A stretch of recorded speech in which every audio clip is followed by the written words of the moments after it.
Larry Hama is a comic book legend. With his work on G.I. Joe alone, he deserves consideration as one of the most influential comic book creators of all time. And unfortunately, the comic book industry has not been kind to him. He's still having to work, but he's well past retirement age, medical issues, and likely bills piling up on all that stuff.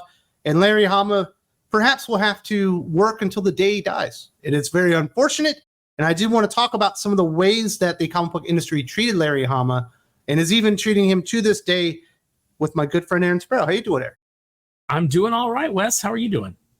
I'm doing fantastic. It's unfortunate that Larry Hama's not doing better. And I might take umbrage or offense with some of the things he says from time to time, well, which is fine, but it doesn't take away the legacy of what he created and all that he added to the G.I. Joe universe and the characters that he fleshed out.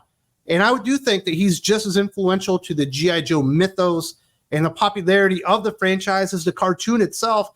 And to see that Larry Hama never really got his just due. He should be a millionaire just for all the stuff he's done on G.I. Joe, and he's not even close. Yeah, no, absolutely. This is a property that was largely shepherded by him. Many of the things about this franchise were created by him. Many of the characters are created by him. Much of their backstories have been created by him. Without Larry Hama, there is no G.I. Joe, a real American hero. I truly believe that.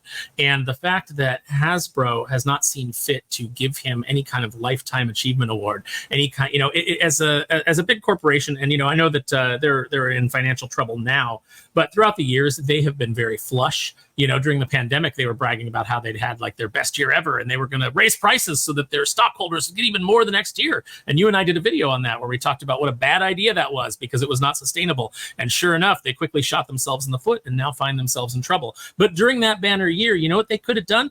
They could have shaved off $1 million from the budget and given it to Larry for, a life well served. They could have even kept him working. As part of the contract. But hey, here's a bunch of money for you for the literal billions of dollars you have made us through your creations. But that's not the way it works, and that's never the way it works when you're work for hire. You could take all of his G.I. Joe work away and his legacy just on Snake Eyes alone and all the things that he added to that and the value of Snake Eyes to Hasbro and the G.I. Joe canon and everything being the standout character, the one character everybody loves. That's all Larry Hama. Yeah, look, and you can go further down the list. Snake Eyes, Cobra Commander, the Baroness. The Baroness is a license to print money. Everybody loves the Baroness. Everybody loves that hot girl in glasses, wearing the black leather. Give us more of that. That's the way it works. Destro, all of these characters that people love and that even normies recognize. And, all of that came from Larry. All of that is because of all the hard work that he put in, all the imagination and creativity that he poured into this franchise. And what does he get for it? He gets to write the comic until maybe the day he dies or until he can't see anymore or his hand can't hold a pencil or he's got too much arthritis to type on the keyboard. Nobody gives him any thanks.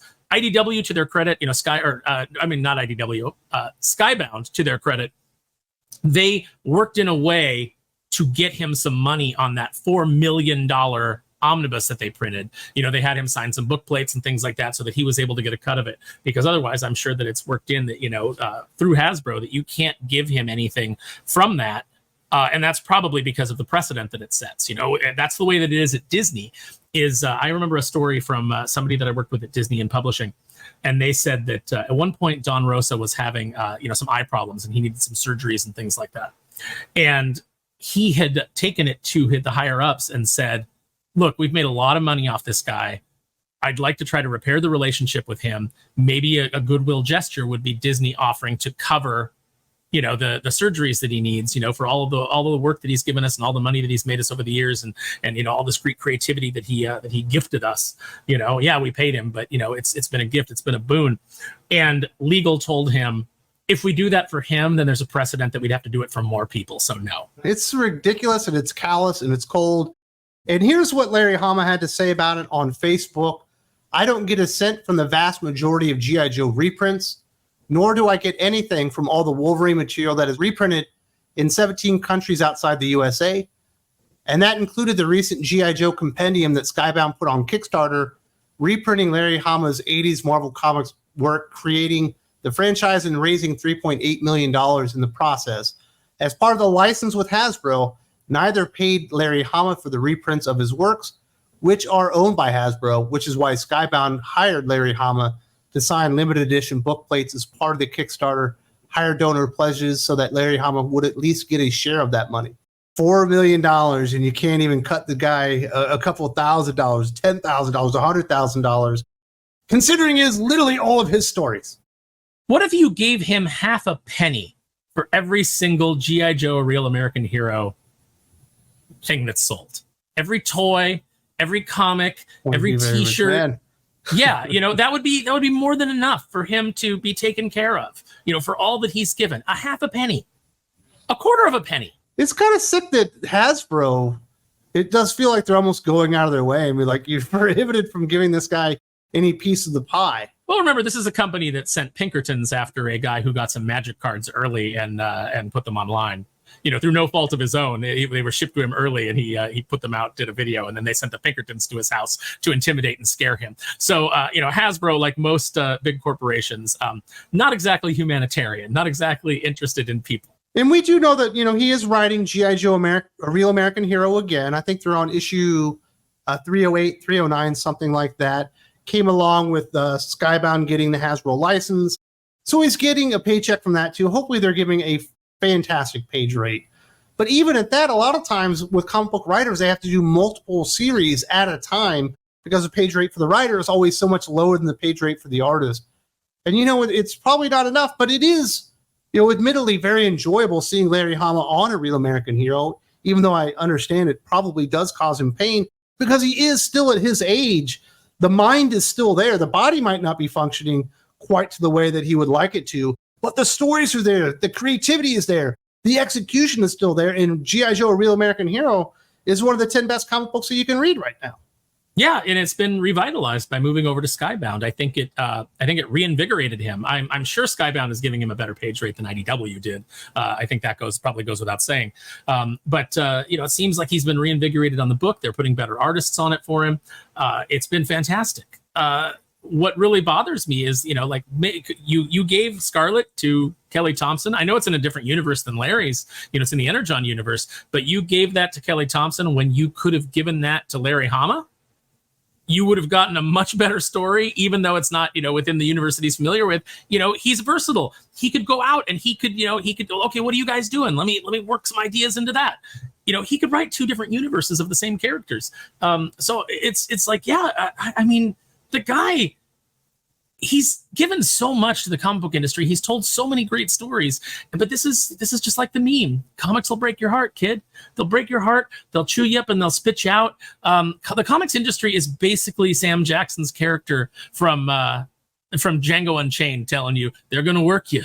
They're going to work you every, day and night till your back gives out. That's the comic book industry. If you're in the mainstream, if you are working for one of the big two, if you're working for Disney, if you're working for, any of these big corporations where you are work for hire, you are an asset. You are an expendable asset, and they will use you up and they will take your ideas and they will make tons of money off of them, and you will get nothing.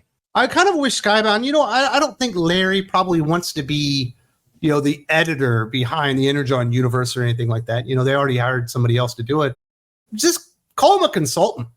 Let him look at the scripts, work with the writers, once a week, for 30 minutes, a little mentorship. And I think it would go a long ways to making something like Scarlet, which was very substandard by Energon's, basically quality standard, and would probably elevate and make it better just with a little bit of Larry Hama talking to Kelly and making her a better writer. Yeah, I've advocated for that many times. As much as we rag on Kelly Thompson's writing and the things that she's interested in injecting into the book, a lot of this is just leaving people to their own devices. There aren't editors that really get in there and help the talent develop a voice or develop other ideas or throw things at them that challenge them and get them to maybe go in a different direction or think of a new thing that they can broaden their story or broaden their the range of the types of stories that they're telling. I think that, you do a half hour a week consultation with Larry Hama. That's going to be amazing. That's going to be amazing for Kelly. I think Josh Williamson, obviously being a big G.I. Joe fan, would probably be chomping at the bit. Or is it champing at the bit? Champing at the bit. He'd probably be champing at the bit to get in there and pick Larry's brain. Absolutely. I think it could definitely benefit Larry and everybody involved. Unfortunately, that hasn't happened yet. Hopefully in the future, But you did mention the toll that being a comic book artist and writer has taken on Larry. He also talked about that in social media. I have muscular degeneration. I will probably be incapable of drawing within the next few years. So if you want to sketch, better act soon. Although my arthritis may make everything moot before then, I have no ligaments left in my basal thumb joints. It's just bone scraping against bone there. Drawing is actually quite painful, but not nearly as painful as signing my signature. And he goes on to mention, like, he's not doing commissions, even though he's being flooded with it. He's talking about he will do sketches and stuff at cons. But, you know, don't wait too long, because in a couple of years at least, he's not even going to be able to do that. And it sounds like he's in a lot of pain. And I've talked to other artists out there. You know, comic book art takes a toll on you because you're sitting there stationary in the same place, you know, basically with your hand like this. My dad was a drafter for 30 years, and his hand's all jacked up, and he's got all kinds of arthritis. You know, he wasn't even drawing, you know, full pages every single day. He was just drafting out like conveyor belts and stuff like that. And Ron Garney told me, you know, being a comic book artist like ruined his shoulders and really messed up his hands. And even as a writer, you look at someone like Peter David, it seems like he was in a hospital after having heart attacks and still writing. Yeah, because he can't stop. Because if he stops, then the money stops, and then he can't afford to live. It's really unfortunate. You know, poor Larry, with all the, you know, all the years of drawing and all the years of writing and all the toll that it takes on your body. You know, and like you said, Ron Garney's having the same problem. Artists have this all the time. Tim Lim is a young man, and he had back problems from being hunched over the drawing board and you know, doing that all day. James Silvani, my artist on Darkwing Duck, who, you know, many of you guys know, he's got all kinds of like neck and shoulder pain and problems, you know, from being an artist. So the toll that it takes on you, it's not worth it for the pay. It's not worth it for what you get out of this industry. It's not worth it for what they give you, which is scraps. Yeah, no ownership in any of the stuff that you create. You're just an afterthought. You get a thank you, maybe. Certain companies certainly do better. Warner Brothers, it sounds like they will kind of compensate you better if your ideas show up in movies and other things like that. But Marvel don't do that. It certainly seems like Hasbro doesn't do that. And a guy like Larry Hama deserves consideration to be taken care of because of the amount of great ideas and money that he has generated. And even beyond that, you know, just for personal reasons. And I think a lot of people probably feel this way about Larry. The guy's a fucking war hero. You know, can we not honor the people that have went out there and sacrificed so much? Not only, you know, just for everybody, but also for comic fans as well. The dude's somebody that deserves better on so many different levels. It's not even funny. Yeah, and I don't know what to do. I don't know what the answer is. You know, do we start a GoFundMe? Would he even accept that? Would he view it as charity? You don't even know. But you know, what do you do to help these guys who have given so much, and the corporations that they work for just spit in their face and give them nothing? How much did they spend on that god awful Snake Eyes movie that you and I reviewed? They lost a ton of money on it. You could have just given the barest fraction of that shit movie's budget to Larry. Thank you for all your hard work. Thank you for all the money that you've made us. Should have hired him Thank as you a for all the consultant. He would have told him it wasn't Snake Eyes. Well, I mean, you know, I feel like he forgot the did character.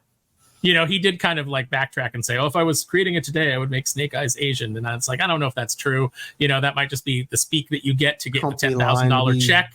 You know, who knows? You know, or if I had it to go back and do, well, you know what? When you were a young man, you did it this way, and now that you're an older man, maybe you would have done it differently. But that doesn't matter, because that's not the character. That's not, you know, the character that we know. So, you know, that's neither here nor there. But you know, he deserves more than he's getting. Certainly, he deserves a big chunk of not only the credit for that property, but he deserves some of the financial compensation. Well, unfortunately, he's not really going to get that, you know, doing G.I. Joe stuff. And Skybound, obviously, they try to do the best they can. They're giving him some money, but it's certainly not anything close to what he deserves. But if you do want to support Larry out there is a project that he has ownership in. I've created a new series with Guy Dorian Sr. called Mounties Vs Werewolves. This project is one of the few projects that I actually own a piece of. I've been kicking this idea around, developing it and adding to it for over 10 years. I would greatly appreciate getting as many shares of this online as possible. Thank you. It would mean a lot to me. Mounties vs. Werewolves currently has $19,803 of pledges against a goal of $35,000 from 321 backers with 23 days to go. So there's a pretty good chance that it's actually going to fund, you know, kind of on the trajectory that it is, but just kind of barely fund. This is Larry Hama doing something he has ownership in. And we see what he's doing on G.I. Joe, A Real American Hero. He's still got it. He's not spent goods. He's still creative. He's still got good ideas. And if you want to support him, if you want to help the guy out, and you want to show Larry some love, that's the way to do it. You can go over to Kickstarter, Mounties vs. Werewolves. Guys, let's do that. You know, even if you're not interested in Mounties versus Werewolves, even if that you're like, that's not really my thing. But you love G.I. Joe, you love his run on Wolverine, you know, you love the things that he's given you. Let's back Mounties versus Werewolves. Let's try to get the word out there. Let's try and build it up. Even if you don't like Larry's politics, even if you don't like some of the things Larry says, you know, let's prove that we as the actual fandom, not actual fandom, but the actual fandom, let's prove that we are better. Let's prove that we take care of our creators in the way that their cronies, you know, will never do. Let's just get out there and let's just toss him some bucks, buy a book, you know, back Mounties versus Werewolves, just to give back for all that this guy has given us with, you know, the beloved G.I. Joe characters, you know, that we collect, that, you know, I sit here and I make customs of some of the characters. There's Dania from the October Guard. You know, this is a character created by Larry, and I care enough about it to make an action figure of it that they don't currently produce. So why wouldn't I back his Mounties versus Werewolves book as a thank you? You know, it's like it's struggling to make its $35,000 goal. It'll get there, I'm sure, but that's just going to print the book and get it out there. He's not going to get to keep much of that. So let's try to like really make this a success. And that's kind of one of the things, you know, Larry's, he's an older gentleman. He's from another era. You know, I think he was in the Vietnam War and stuff like that. And when you were coming up at DC and Marvel and getting on something like G.I. Joe was, you know, supposed to be your peace of mind. That was going to be your career. And now that we look back in hindsight, we know they're not going to take care of you. You need a piece of something you own. And I think that's why you have a lot of people like your Jeff Johns and your Gary Frank and Jason Fabok and Peter J. Tomasi going out there and doing stuff like, you know, Ghost Machine. Or you've always got Robert Kirkman, obviously, going with Skybound, trying to do his own thing. And everybody just kind of jumping ship from Marvel and DC because these corporate-owned things, they will never be yours. No matter what you do, you will never own any of that stuff. And if they give you anything, it's out of the kindness of their heart. They don't feel like they owe it to you.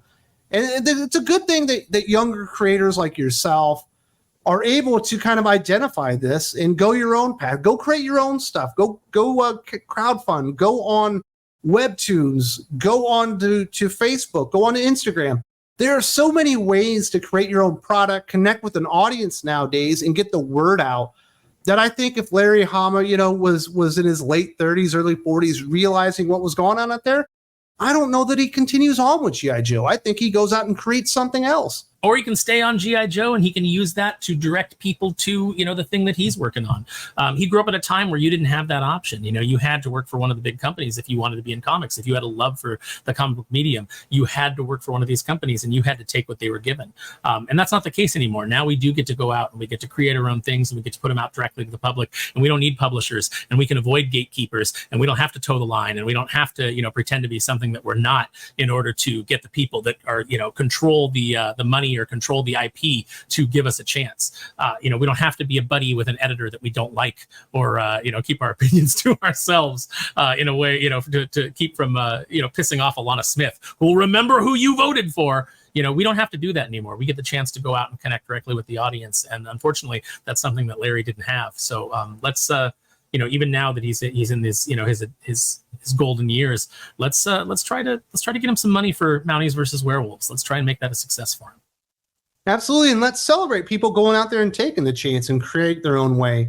Like an Aaron Sparrow, I know we've got Kneel Before Doom phase. You're getting to the final stages of production. Any updates on it? The final stages of the production for the campaign. We're nowhere near the finish of the book.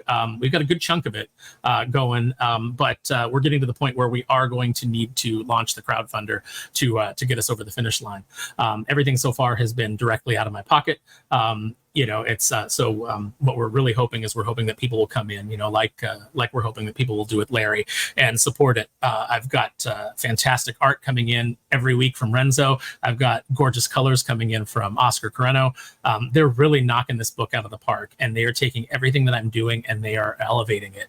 So as good as I thought the book was going to be, when I get pages back, I'm blown away at how great this book is going to look, at how I think people will really enjoy it. Everybody who's read any of the script so far has had like really good responses to it. I've gotten like really good notes from people, and so I've made some tweaks here and there that I think have just made the books better. I think it's really going to be a blockbuster for the people that read it and enjoy it. Absolutely. And if you look at Aaron, you're like, he sure is opinionated. Well, certainly Aaron is opinionated, and he's putting his money where his mouth is. He's the one that's funding this entire project out of pocket to this point. Definitely be on the lookout for that. If people want updates on it, where can they go to? We're working on the pre-launch page right now, but they can actually send an email to neilbeforedoomface@gmail.com, and you may hear back from Doomface himself. Very nice. Really appreciate that one, Aaron.